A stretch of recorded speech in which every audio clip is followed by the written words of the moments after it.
Dia dapat habiskan fast track English dan dia punya bacaan Iqra pun dah masuk ke Al-Quran.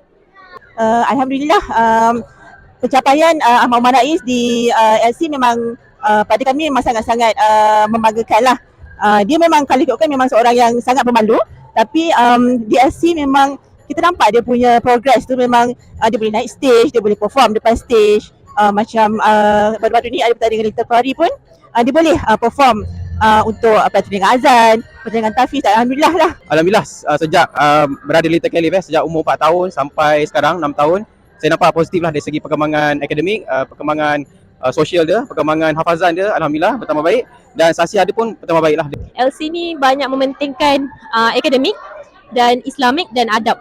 Memang kita nampak progress dia dari segi reading, dari segi hafazan dia pun memang kita kagum lah sebenarnya. Jadi saya sangat recommend untuk para ibu bapa hantar anak ke Little Caliph sebab terbuktilah anak-anak memang berkesan dengan cara pembelajarannya.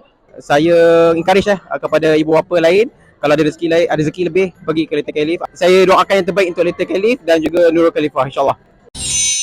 Little Caliph.